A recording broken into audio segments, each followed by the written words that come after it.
Durante miles de años han guardado la promesa de la vida eterna. Envueltas en lino, rodeadas de lujo y amortajadas con misterio, las momias del antiguo Egipto son símbolos de la vida espiritual de una civilización entera. Puedes quedarte aquí mirando una de esas antiguas momias. Quizás esa momia se parezca a alguien que conoces. Iban a la mejor fiesta de sus vidas y tenían que prepararse. ¿Por qué era tan importante estar preparados para la otra vida? ¿Qué procedimientos preservaban sus cuerpos? ¿Qué maldiciones desataban? Y perturbando su descanso, ¿profanábamos nosotros en efecto sus espíritus?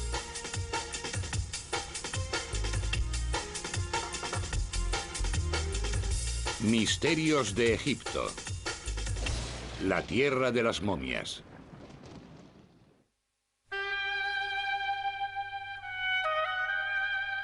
Las momias representan los misterios del antiguo Egipto.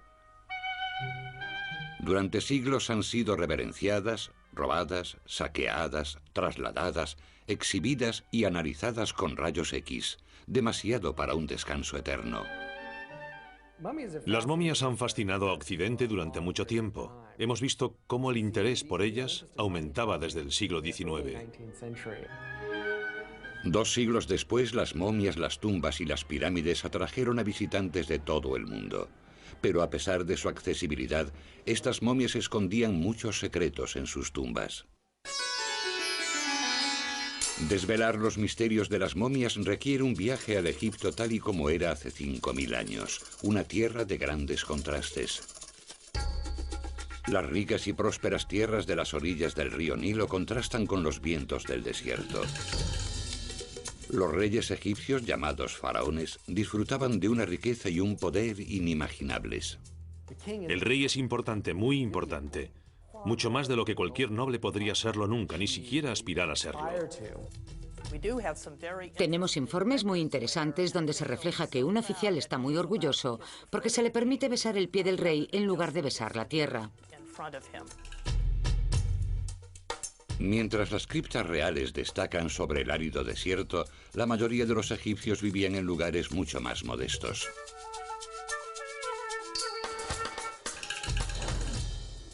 Eran principalmente agricultores y pescadores. Se levantaban por la mañana, salían a arar y después a recolectar sus tierras. Educaban a sus hijos principalmente para que siguiesen sus pasos. La vida era dura y la muerte, el paraíso.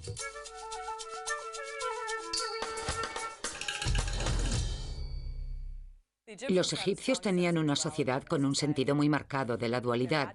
Tenía que haber luz y sombra, machos y hembras, y tenía que haber orden y caos, porque si nunca había caos, no podían saber lo que era el orden. Las momias de las clases más elevadas de la sociedad nos aportan la mejor información, porque eran los ricos y la realeza los que podían permitirse un buen embalsamamiento, grandes tumbas y los tesoros y las pertenencias personales necesarias para una vida posterior. Cuando hablamos de los antiguos egipcios, hablamos principalmente de la élite, de ese 5% o un 1%, una proporción muy pequeña de la población. Todo el arte, los monumentos y las tumbas que vemos del antiguo Egipto pertenecen a las clases altas, con tiempo para producir artículos de lujo. El lujo era tan importante para los egipcios como lo es hoy para nosotros. Pero a diferencia de nuestra filosofía moderna, los egipcios creían que se lo podían llevar con ellos. Creo que los antiguos egipcios eran gente que nos hubiesen gustado. Eran muy similares a nosotros. Las mujeres tenían derechos reales de igualdad en el antiguo Egipto, a diferencia de lo que sucedía en otras culturas antiguas. Hay muchas evidencias de que los egipcios no le daban demasiada importancia a la virginidad y a ser casto o puro antes del matrimonio. Había cierta libertad sexual y también un fuerte sentido de la fertilidad. Los jeroglíficos de las ruinas egipcias revelan que la gente disfrutaba de la vida, pero a menudo también de la muerte. Los antiguos egipcios estaban tan obsesionados con la vida y con vivirla como lo estamos hoy. Sin embargo, los egipcios, yo creo, tenían una visión, que de hecho es mucho más racional, de que estamos en esta tierra por un periodo de tiempo muy limitado. Y si tu alma tiene una entidad propia, entonces va a tener una vida mucho más larga que la que hay aquí en la Tierra. Sabemos por las autopsias de las momias que había muchas enfermedades en el antiguo Egipto y que la vida era corta. La mayoría de la gente vivía probablemente unos 55 años, y si heredabas un oficio cuando tenías 20, significaba que solo tenías 30 años para prepararte para la otra vida. Su visión del más allá era un Egipto mejor y más grande, un Egipto más maravilloso. Ellos querían que su otra vida fuese como sus vidas diarias, pero sin las molestias diarias. Tal vez algunas de las molestias a las que se enfrentaban los egipcios de la antigüedad eran causadas por sus complejas creencias religiosas, incluyendo la adoración a una multitud de dioses. Los antiguos egipcios eran muy religiosos, mucho más que la gente de hoy. La religión egipcia se manifestaba de muchos modos, por supuesto en las joyas que llevaban, los amuletos o objetos que podían protegerles o que ellos asociaban con un dios en particular, y su amor por la vida, que querían continuar después de la muerte.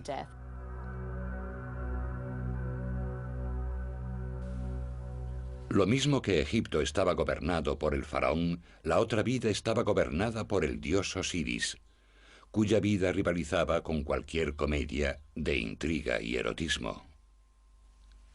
La leyenda de Isis y Osiris tiene que ver con la regeneración y con la potencia sexual en la otra vida.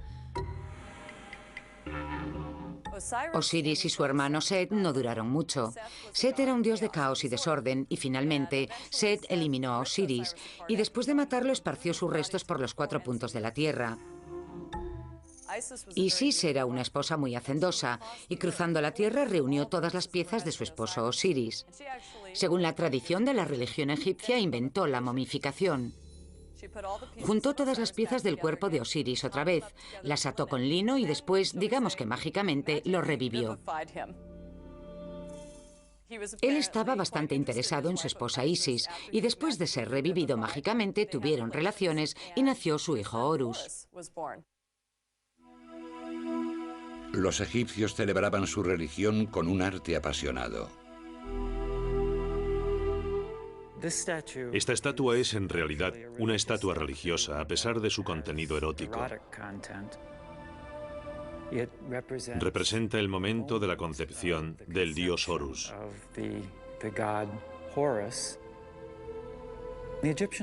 Los egipcios creían que ellos literalmente revivirían en la tierra de los muertos, y por eso guardaban estatuas como esta en sus tumbas para asegurarse de que podrían revivir en el otro mundo.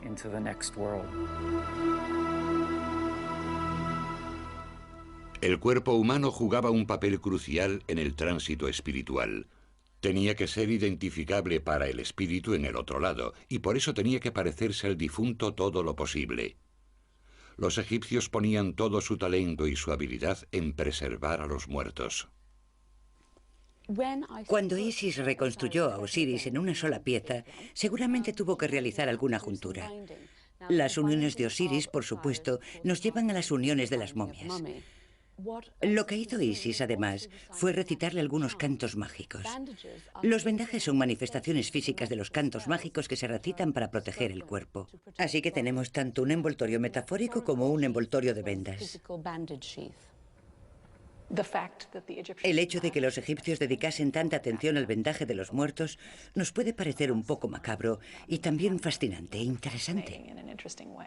Recuerdo que solía mirar todas esas fotografías de las momias metidas en grandes calderas, con personas alrededor trabajando con una especie de palillos, pero hoy el proceso de momificación es en realidad un proceso de desecación. La gente solía ser enterrada en el desierto, en la arena, y la arena está tan seca que de forma natural secaba los cuerpos. Ellos intentaban imitar el proceso porque se dieron cuenta de que en cuanto comenzaban a enterrar a la gente en tumbas de piedra, se pudrían, lo que por supuesto no era en absoluto el objetivo. La momificación comenzó imitando lo que ocurría de forma natural en el desierto. Desde esos humildes comienzos, la momificación se elevó a una forma de arte. Las momias rescatadas de los estragos del tiempo nos ofrecen tantas pistas como interrogantes. Hay un gran debate sobre el origen de la palabra momia. Significa brea o peltre en árabe. Se dice mumea y mucha gente dice que es el origen de la palabra momia. Sin embargo, tenemos un guía persa que dice que mumea en su idioma significa conservado, conservación. Uno de los errores más comunes sobre la sociedad egipcia es que era una sociedad obsesionada con la muerte. En realidad, era una sociedad que veía la muerte como algo que tenía que llegar para alcanzar otra existencia.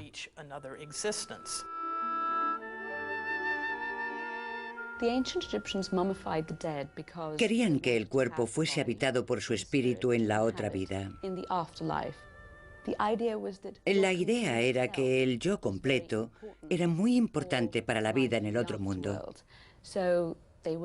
Por eso intentaban preservarlo lo mejor posible, cometer los menores errores. Así uno podría aparecer con la mejor apariencia en la eternidad. Los intentos de momificación surgieron en torno al 3500 a.C., un tiempo en el que gobernaban faraones de la primera dinastía. En principio, este elaborado y caro procedimiento estaba reservado a la realeza, aunque en años posteriores la puerta a la vida eterna se abrió a todos aquellos que pudiesen pagarse el viaje. El proceso evolucionó y cambió durante 3500 años y curiosamente desapareció. Los antiguos egipcios momificaron a la gente de muy diversas formas. Pero hay una forma clásica de momificación que se dio durante la 18ª dinastía. El proceso actual de embalsamamiento probablemente tuvo lugar en talleres especializados para ese proceso. Es sabido que la gente que estaba relacionada con ello era un grupo especial. A veces se les consideraba impuros o al menos apartados de la sociedad normal por su asociación con la muerte. Durante 70 días, estos sacerdotes y embalsamadores practicaban su trabajo, preparando los cuerpos y recitando cánticos.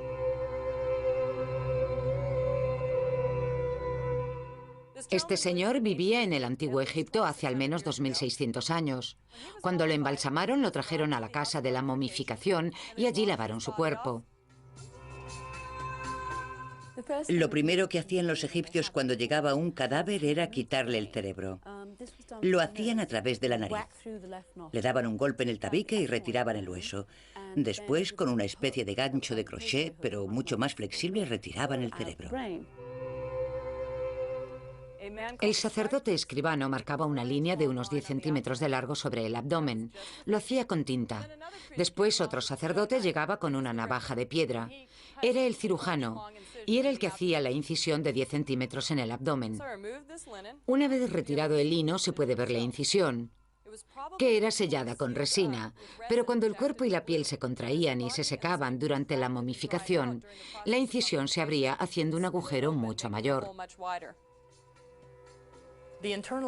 Los órganos internos tenían que ser retirados porque es la parte del cuerpo en la que empieza la putrefacción.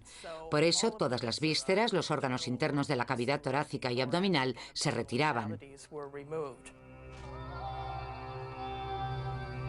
A diferencia del cerebro, estos órganos internos eran tratados con reverencia, secados y colocados en vasijas separadas llamadas jarras abovedadas. Una vez que el cuerpo había sido limpiado en su interior, se rellenaba con natrón, una mezcla de sal y bicarbonato que se produce de forma natural en Egipto. Los embalsamadores cubrían el cuerpo con natrón y lo dejaban secar durante 40 días. Solo después de haberles retirado las vísceras y una vez conservado, el cuerpo estaba listo para el maquillaje. Como los funerarios de hoy, los embalsamadores egipcios hacían un enorme trabajo para conservar la apariencia, incluso endurecían el rostro para mantener su forma. Tenemos aquí a esta señora bastante mayor que tenía escaras, algo realmente serio. Los embalsamadores decidieron que no podía ir a la eternidad con escaras, por eso cortaron trozos de piel de gacela y se las cosieron en la espalda. Ya no quedan muchos restos del maquillaje de este caballero, pero seguramente tenía las cejas pintadas. El famoso maquillaje egipcio se ha eliminado en varias partes. Probablemente le aplicaron henna de color rojo y barra de labios también. Sus uñas estaban pintadas de henna para asegurarse de que iba bien arreglado a la otra vida. A veces les aplicaban extensiones de pelo y tupés a los hombres. Lo necesario para tener un aspecto perfecto en la otra vida. Aspiraban a aparentar siempre 20 años. El proceso de vendaje de una momia podía llevar unas 2 semanas. El vendaje de las momias se hacía con mucho cuidado. Cada dedo era vendado por separado, después la mano entera y después vendaban el brazo. A veces encontramos vendajes con inscripciones que se hacían como protección extra para la momia. Los egiptólogos han descubierto algunas momias envueltas en más de 1000 metros cuadrados de lino, un artículo muy valioso que utilizaban como moneda de cambio. Estaba envuelto de los pies a la cabeza con vendas de lino de unos 3 centímetros de ancho, cortadas de las sábanas familiares o restos de vestidos. Literalmente enterraban a sus parientes en dinero. A menudo podemos conocer la riqueza de la familia y cuánto querían a su pariente por la cantidad de lino utilizada en su cuerpo. Medallones sagrados y amuletos, a veces más de 100, eran colocados con cuidado entre las envolturas y los bendecían. Finalmente, los embalsamadores le colocaban al difunto una máscara para poderlo identificar en la otra vida. En los periodos de riqueza de la historia egipcia, como en el caso del rey Tut, esas máscaras eran de oro con piedras preciosas incrustadas. Pero como han descubierto los investigadores modernos, las apariencias engañan. Cuando se trataba de embalsamar al rey, obviamente se ponía mucho cuidado en todo lo que rodeaba al elaborado ritual. Cuanto más bajamos en la escala social, podríamos decir que hay más carencias o que los embalsamadores eran menos profesionales. Hemos encontrado individuos vendados con huesos adicionales e individuos cuyos huesos se habían perdido. Tenemos que recordar que cuando una persona o una familia recogía de nuevo el cuerpo, recogía una pieza vendada, y no abrían los vendajes para ver lo que allí había.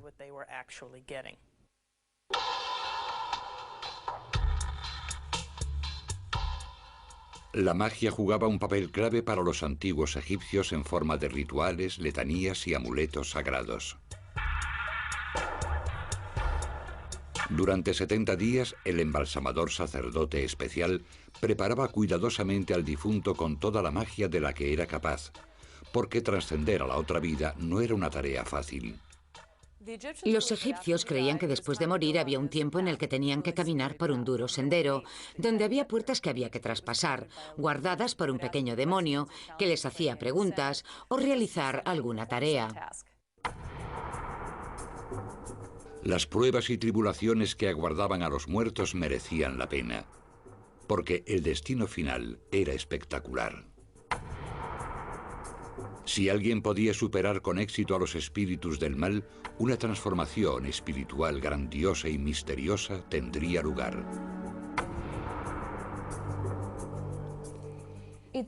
Es muy difícil entender realmente la idea que tenían los antiguos egipcios de un espíritu.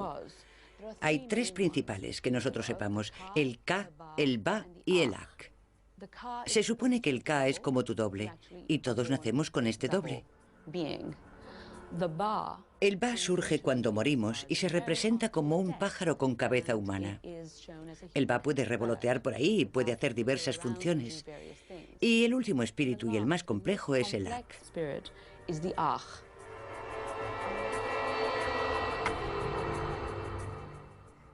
La aspiración de todo egipcio era convertirse en Ak. La palabra Ak significa influyente, poderoso. Una vez que has llegado con éxito a la otra vida, te conviertes en Ak, lo que significa que puedes influir en las vidas de tu familia, que sigue viviendo su vida ordinaria. Los egipcios miraban al cielo, veían las estrellas y pensaban que eran Aks, espíritus de sus ancestros. Para alcanzar este estado de gracia, el rey muerto era equipado con un auténtico despliegue de artículos para la otra vida. Todas las momias necesitaban un sarcófago para guardarlos y protegerlos en su viaje. Lo que empezó con una sencilla caja de madera se convirtió en una caja mortuoria finamente tallada y completada con una máscara. Este sarcófago fue fabricado sobre el año 1000 a.C., en la dinastía 21.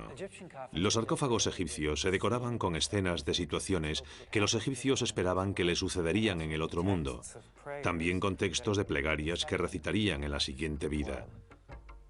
Esta es la prueba final que un egipcio debía pasar para ser admitido en el otro mundo. Un corazón se pesa con las plumas de la verdad. Si has tenido una buena vida, estará en equilibrio y podrás pasar a la otra vida. Si la persona ha sido mala, nosotros nunca hemos visto ejemplos, pero en teoría, si la persona ha sido mala, entonces este monstruo dibujado aquí le comería el corazón y la persona no continuaría la vida en el otro mundo. Una recopilación de escrituras místicas, que ahora conocemos como el Libro de los Muertos, ayudaba al difunto a superar los obstáculos potenciales, aportándole una especie de mapa divino hacia la otra vida. El Libro de los Muertos consiste en una serie de letanías que ayudarían a los difuntos a realizar el tránsito. Ya sabe, el difunto se enfrenta a una gran serpiente que escupe veneno y tiene que rezar una determinada letanía que significa que ha tenido una vida honrada. Entonces la serpiente no le escupirá o morderá y podrá entrar en la otra vida. Básicamente era un pasaporte con una guía en su interior. No te abriré, dice el cerrojo de la puerta, a menos que digas mi nombre. El vigilante de su madre es tu nombre. Además de esta guía espiritual, las momias también compartían sus tumbas con bienes materiales. Los egipcios creían que cierto número de posesiones eran importantes para una vida confortable en el más allá. Estos son algunos de los artículos del antiguo Egipto que podemos encontrar en una tumba, lo que nos da una idea de cómo era la vida en el Egipto antiguo. Este objeto es un barco funerario. Tiene unos 4000 años. Es un sarcófago completo y tiene además a su esposa llorosa del otro lado. Este barco podía situarse en la tumba, así la persona sería enterrada mágicamente en un lugar llamado Abidos. Este otro objeto no es una representación mágica de nada, es un tablero de Senet, el juego de mesa más popular del antiguo Egipto. Seguramente les gustaba mucho este juego, algo así como el backgammon en Oriente Medio hoy en día. Pero si miramos esta pieza, vemos que muestra una imagen iconográfica de mujeres del antiguo Egipto. Mujeres moliendo el grano para hacer pan. Pensaban que la otra vida era exactamente como esta y tenían que tener los mismos esclavos para hacer las mismas tareas en el otro mundo o tendrían que hacerlas ellos. Los esclavos tenían que estar en la tumba porque si no el propietario y su esposa tendrían que moler el grano. Todo esto reviviría y se podría utilizar en la siguiente vida. Tenías que tener a tu alrededor todas las cosas que hiciesen tu vida llevadera y agradable para siempre. Tenías que tener ropas, armas y herramientas. Había muchos perfumes y ungüentos que utilizaban siempre porque su clima era muy cálido y seco. La gente tenía camas, mesas, sillas, lino y ropas, y cosas prácticas como amuletos y joyas. Encontramos escudos, armas, dagas y cosas así. El rey realmente no necesitaba estas cosas para ir a la batalla. Son objetos para los ritos ceremoniales, piezas de oro y objetos dorados.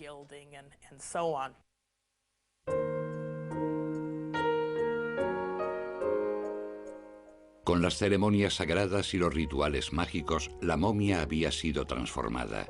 Lo que una vez fue un humano, ahora era una imagen sagrada, envuelta con cuidado y preparada para los dioses. Finalmente, después de más de 2 meses desde su muerte, la momia podría por fin descansar. Las momias de la realeza recibían ceremonias especiales. Todos los dirigentes del nuevo reino, con la excepción de uno, fueron enterrados en Tebas, la mayoría en el Valle de los Reyes. Después sus cuerpos tenían que ser transportados por el río hacia Tebas, lo que es una gran distancia. Para los antiguos egipcios el ceremonial de la muerte no era un simple trámite, era una larga y compleja ceremonia. Evidentemente, los funerales de la realeza eran mucho más fastuosos que los de los nobles o agricultores. Lo que sabemos sobre los funerales proviene de las paredes de las tumbas y también de las descripciones del proceso funerario en sí mismo. El cuerpo se exponía y formaba parte de una procesión funeraria que consistía en que el cuerpo, varios sacerdotes, plañideras, ya fuesen pagadas o miembros de la familia, y todos sus artículos se introducían en la tumba. Podemos imaginar un gran cortejo funerario con gente que se lamentaba y lloraba. La procesión podía incluir arrastrar a la momia en un podio tirado por ganado. Los sacerdotes que la oficiaban hacían ofrendas, recitaban letanías y congregaban a la multitud alrededor de la entrada de la tumba.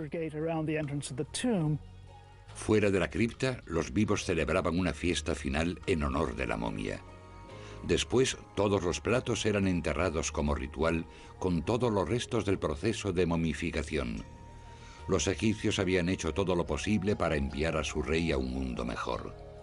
Después de una ceremonia final, la momia permanecía en sus aposentos. La ceremonia de la apertura de la boca es lo que ha inspirado todas esas películas de momias de Hollywood.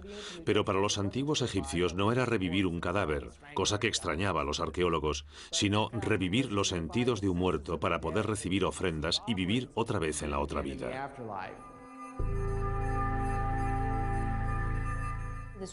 Esta ceremonia era realizada fuera de la tumba, donde el hijo del heredero del difunto y varios sacerdotes le restituían los 5 sentidos.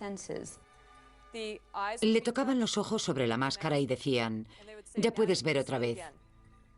Le tocaban la nariz y decían, ya puedes respirar otra vez. Le tocaban las orejas y decían, ya puedes oír otra vez. Al final tocaban la boca y decían una fórmula mágica, eres joven otra vez, vivirás otra vez, serás joven para siempre. Eso significaba que dejaba de estar en esa especie de tierra de nadie y formaba parte otra vez de todo el sistema egipcio de vida, muerte y espíritu. Por fin, festejada y honrada, con sus sentidos revividos, la momia real se embarcaba hacia su último viaje.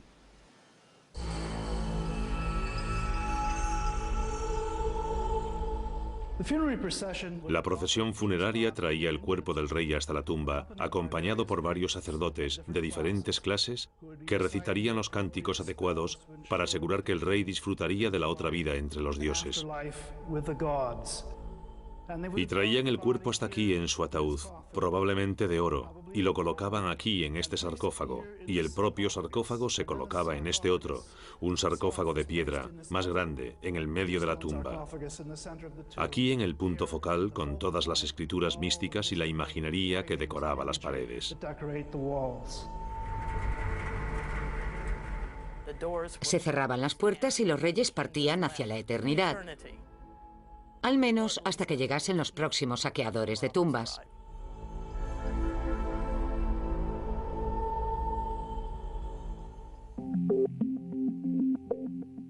Los edificios y los artículos que dejaron los egipcios expandían el alma de los antiguos. Muchas de las enormes estructuras que han permanecido durante miles de años son tumbas o monumentos a la muerte. Cuando un individuo se convertía en rey tenía 2 obligaciones inmediatas. Una era encargarse del entierro de su predecesor.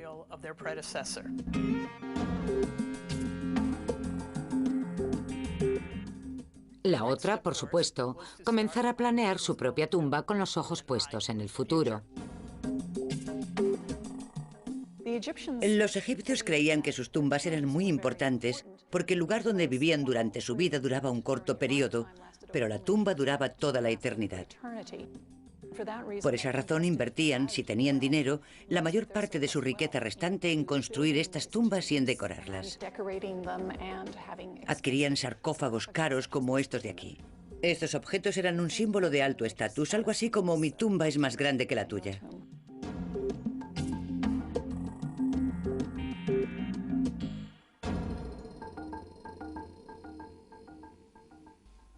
La importancia de mantener el cuerpo a buen recaudo y conservar la imagen y el nombre de los difuntos aquí en el Valle de los Reyes o en otros sitios era porque después de que la persona moría, su esencia, su alma, su personalidad, Tenía que residir en algún sitio, en una estatua o en una pintura, en una inscripción o en algo físico que lo recordase. Y en la medida en que fuese preservada, la vida eterna estaba garantizada. Pero si eran destruidos, entonces la persona moriría por segunda vez y no regresaría de esa aniquilación.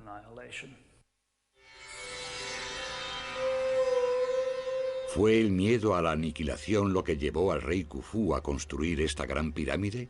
Tal vez. Pero en los últimos años, el miedo a los ladrones de tumbas hizo surgir un lugar funerario nuevo y más seguro, el Valle de los Reyes. El Valle de los Reyes data del primer período del nuevo reinado. Las tumbas que se construyeron allí no tienen pirámides, sino que están talladas en las colinas, bajo una gigante y natural montaña en forma de pirámide. Aquí, en la tumba de Ramsés VI, podemos ver al rey invocando a varios dioses.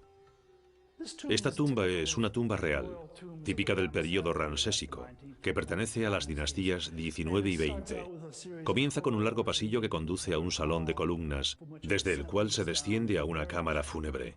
La decoración es típica de este período, mostrando la procesión del dios del sol a través de las horas nocturnas, hasta que vuelve a la vida, de nuevo, al amanecer. Como la Gran Pirámide o cripta secreta, las tumbas de los faraones se transformaron en algo más que meros depósitos de personas muertas. Funcionaban como monumentos vivos que requerían cuidados y ceremoniales constantes. El complejo ceremonial real tenía dos elementos esenciales. El primero, por supuesto, salvaguardar la vida del rey. El segundo, facilitar el culto al rey. Uniendo los dos, construyeron un impresionante monumento, más grande y mejor, como es el complejo de pirámides del antiguo imperio.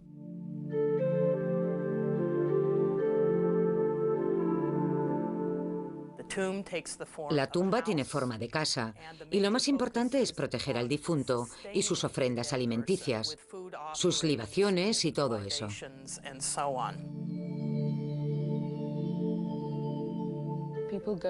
La gente va a visitar las tumbas de sus ancestros, a veces una vez por semana o unas cuantas veces al año, y hacen una merienda, traen comida y bebida para compartir con la familia, y dejan algo para el difunto y se sientan y les hablan y les cuentan, ¿sabes qué pasó tal y cual cosa? Es una buena forma de incluir en tu presente a alguien que ha muerto.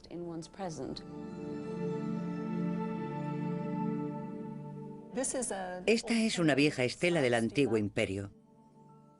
Probablemente estaba a un lado de la tumba o posiblemente a un lado de la puerta falsa delante de la cual la gente dejaba sus ofrendas. Muestra las cosas que la gente quería tener en la otra vida, como pintura para los ojos. Porque los egipcios, hombres y mujeres, se pintaban los ojos. Querían pintura negra y pintura verde. Querían que se les ofrendaran los 7 aceites sagrados. Querían 1000 rebanadas de pan, 1000 jarras de cerveza, 1000 jarras de alabastro y 1000 gansos. Pero en lugar de dárselo al difunto, algunos egipcios se lo quedaban. Después de todo el tiempo y esfuerzo de la momificación y el entierro, los ladrones saquearon y robaron estas supuestas tumbas sagradas.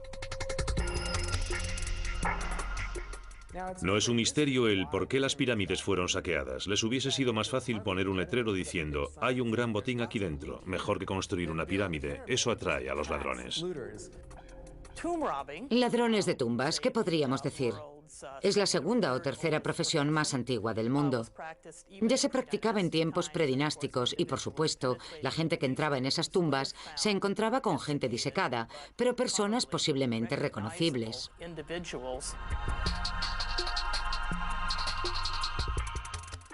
Una vez que las tumbas estaban repletas de objetos valiosos, eran saqueadas.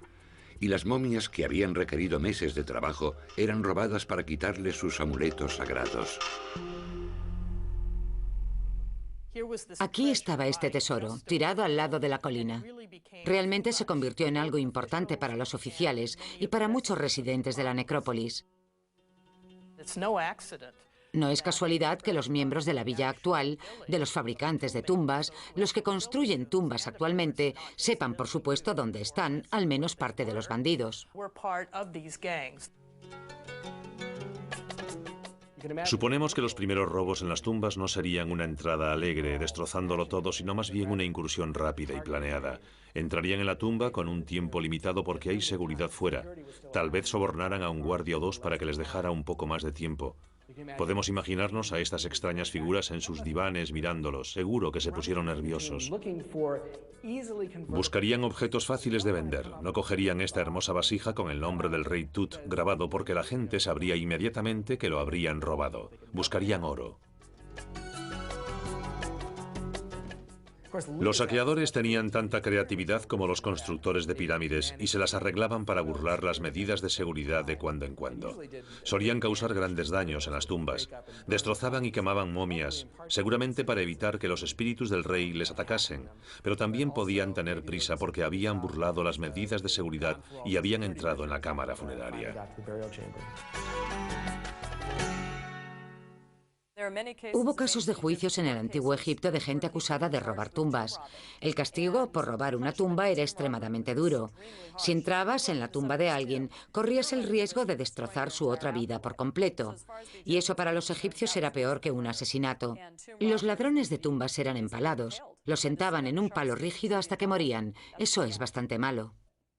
Esta gente fue castigada con los 5 cortes. Es decir, les cortaron las orejas, la nariz, la boca y a veces les sacaban los ojos. Los empalaban y retiraban sus nombres de todos los textos para que no pudieran existir nunca, nunca más.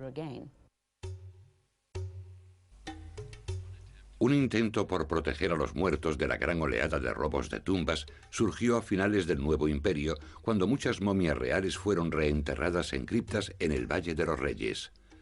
Aún así, linajes enteros de momias permanecieron juntas hasta ser descubiertas en el siglo XIX por otra generación de saqueadores. Una vez que apareció el turismo, especialmente en 1800, los ladrones de tumbas se dieron cuenta de que podían vender algo más que oro y joyas, porque a la gente le gustaba el arte de las tumbas. Por eso entraron y comenzaron a cortar las máscaras de los ataúdes, a arrancar trozos de las paredes y se lo vendían a los turistas, que no sospechaban o que no les importaba. No se sabe a quién. Hay un famoso pueblo egipcio que está construido sobre un cementerio. Cuando la familia murió, entraron en la tumba, sacaron todo el arte que pudieron y lo vendieron. No fue hasta la década de 1890, con el trabajo del arqueólogo Flinders Petrie, cuando las momias comenzaron a ser adecuadamente conservadas y estudiadas. Hasta entonces las momias eran tiradas o incineradas, pero con el trabajo de Petrie y más tarde con el descubrimiento de Carter de la tumba del rey Tut en 1922, las momias se convirtieron en mitos mundiales. En los años 30, Hollywood las mostró como muertos vivientes asesinos en serie. Resurrección. Los principios religiosos de Oriente eran muy férreos cuando se filmaron esas películas de momias, y creo que lo recogieron y crearon ese maravilloso mito de las momias, que sin embargo estaba alejado de la realidad. A pesar de esos monstruosos mitos, o quizás a causa de ellos, los visitantes acudían en masa a Egipto en busca de la verdad. El año pasado acudieron más de 500.000 de turistas para escalar las pirámides, bajar por el Nilo en falúa y, por supuesto, alucinar ante las momias. Encerrados ahora en cajas climatizadas, despojados de sus reales envolturas, los muertos del antiguo Egipto todavía ejercen una atracción hipnótica. Las momias son un punto de contacto inmediato entre nosotros y los antiguos egipcios.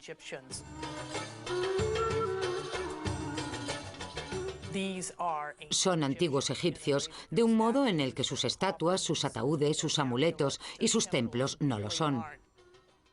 Podemos mirar a estos antiguos egipcios y quizás esa momia se parezca a alguien conocido.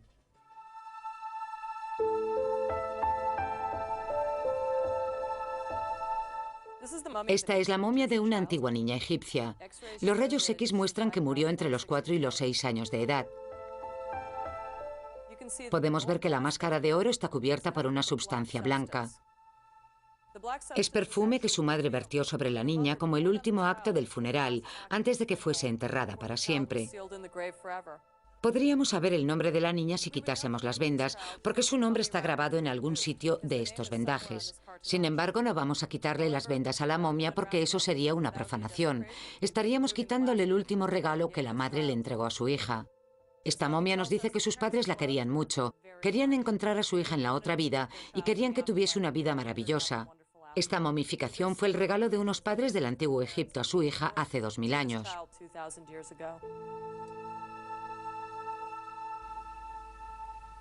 Pocas momias han alcanzado tal dignidad.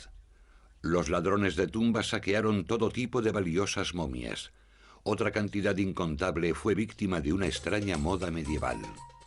Los médicos desde el siglo XII en adelante tomaban muestras de las momias, las molían y se las daban a la gente como medicamento.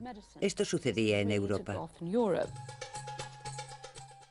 Las momias eran como el aceite de serpiente en la Europa medieval. Creían que podía curarlo todo, lo cual es terrorífico teniendo en cuenta los productos que utilizaban para momificar. Mucha gente fue envenenada y se moría a causa del polvo de las momias. Habitualmente la gente cogía cualquier momia. Solo intentaban que tuviese cierta calidad. Y de hecho hay tratados de medicina que dicen, debe usted escoger la momia con cuidado, debe oler bien, un poco a especias, y debe hacer un polvo granulado. Claramente este hombre no estaba acostumbrado a las momias porque huelen realmente mal. La demanda de momias era tan alta que superaba la oferta. Así se desarrolló una floreciente industria que continuó en el siglo XIX, cuando las momias se fabricaban como objeto turístico, momias modernas. Flinders Petrie tuvo una experiencia cuando se acercó a una turista británica que había comprado una momia y cuando ella se la estaba mostrando a Petrie, este dijo: «Conozco a ese hombre, es un ingeniero de ferrocarril». Por tanto, que alguien lo hubiese identificado, debió dejarla desconcertada. Hoy se utilizan para hacer pinturas. Si nos fijamos en el arte del Renacimiento, uno de sus colores es el marrón momia. Se le llama así porque molían las momias y hacían pinturas. Un pintor impresionista descubrió que el marrón momia era realmente una momia y cogió toda la pintura marrón y la enterró en el jardín de su casa. Estaba horrorizado. Cuando los ladrones de tumbas hicieron su aparición, los antiguos egipcios comenzaron a escribir maldiciones en las paredes de las tumbas. Hay maldiciones en las tumbas privadas de los tiempos de las pirámides. Podemos encontrarlas inscritas en las cámaras de las capillas de las ofrendas. Están dirigidas a la gente que viene a las tumbas. Dicen que cualquiera que venga a hacer ofrendas de alimentos será bendecido, y los que vengan a dañar las tumbas serán unos malditos en la otra vida.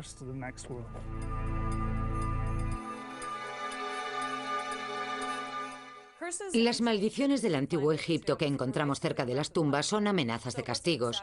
No eran del tipo voy a salir de aquí y te voy a estrangular. Eran más bien si entras en mi tumba, el rey te cogerá y te castigará. La amenaza de castigo era la amenaza principal en las tumbas del antiguo Egipto. El hombre que abrió la tumba del rey Tut supuestamente cayó víctima de la más famosa maldición de las momias. Pero para algunas de las más misteriosas fatalidades debe haber alguna explicación razonable. Algunas personas han sugerido que las tumbas contienen moho y esporas y que una vez abierta la tumba, estas esporas se activan de nuevo y son la causa de enfermedades que pueden estar relacionadas con lo que la gente llama la maldición de las momias.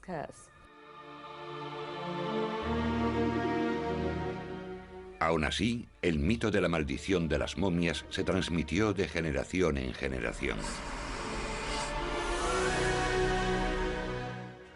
Uno era que el Titanic llevaba una momia del Museo Británico que querían quitarse de encima por estar maldita y por eso la embarcaron en el Titanic. Y se hundió. Por supuesto, la verdad es que si investigamos descubrimos que el sarcófago está todavía en el Museo Británico, así que no es verdad. Tal vez la única maldición real de las momias ocurrió en el pasado y fue para aquellos desgraciados que hace cientos de años pensaron que tomar polvo de momia tenía los mismos poderes que la Viagra. ¡Qué combinación tan interesante! Pensar que vas a ser maldecido por utilizar una momia, pero te la tomas como afrodisíaco. ¡Qué maldición!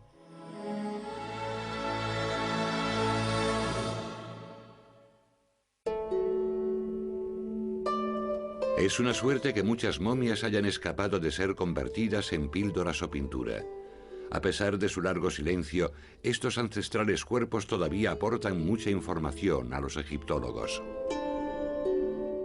Las momias que excavamos son una de las fuentes mayores de información de la vida diaria y del tipo de vida que llevaban.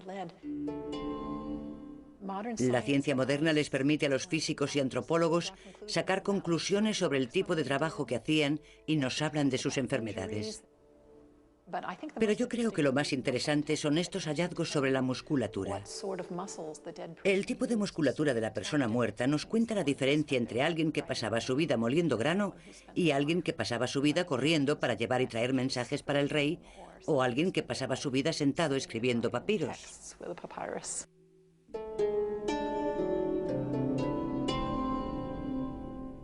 Con la llegada de los rayos X a comienzos del siglo XX, dejó de ser necesario quitar los vendajes a las momias para estudiarlas. Hoy los escáneres y los análisis de ADN revelan detalles de la vida y la muerte. Así que sabemos mucho de la salud física de Tumosis III o de Amenhotep III. Amenhotep, pobrecito, tenía un terrible dolor de muelas. Le gustaba mucho comer dulces y muchas otras cosas. Debió de pasar por una terrible agonía. Osteoporosis y ese tipo de problemas.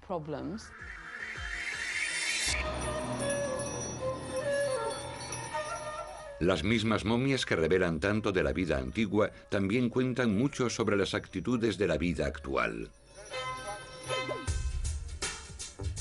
Tal vez nuestra constante fascinación por las momias proviene de que los antiguos egipcios, después de todo, conquistaron la muerte.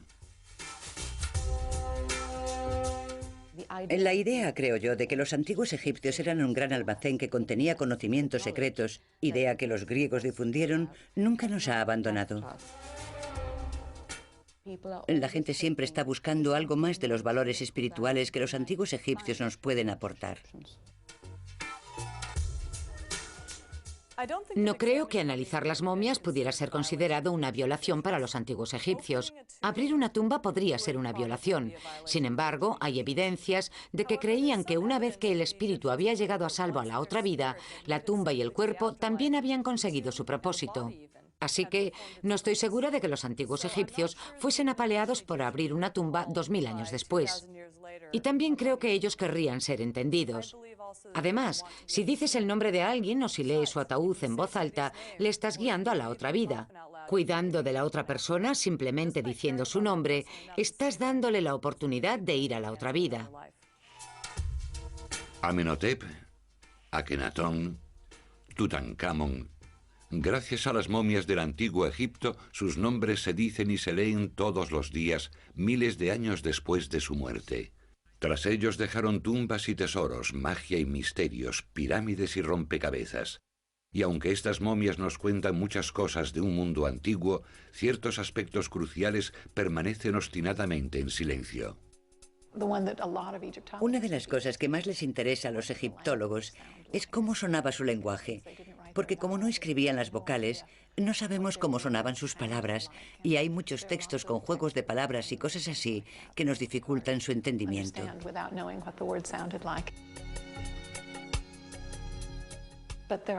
Pero hay muchas preguntas del tipo, ¿a dónde creían que iban? No tenemos respuesta. Hay un maravilloso hechizo en el texto de este ataúd. Dice que el hombre que conozca este hechizo no sufrirá humillaciones en la otra vida y que su cabeza no será cortada como un pastel.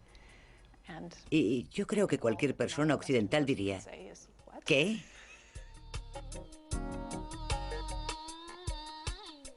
Mi cadáver es permanente, no correrá peligro ni será destruido en la tierra del más allá, proclama el libro de los muertos.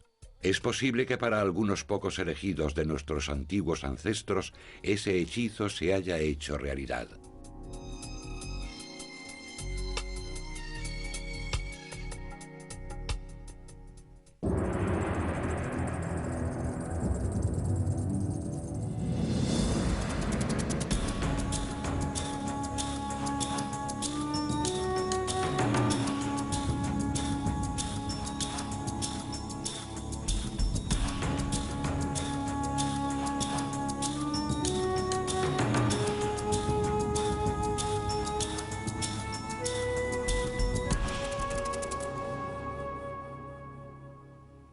La muerte del rey Tut es un misterio. Fue asesinado.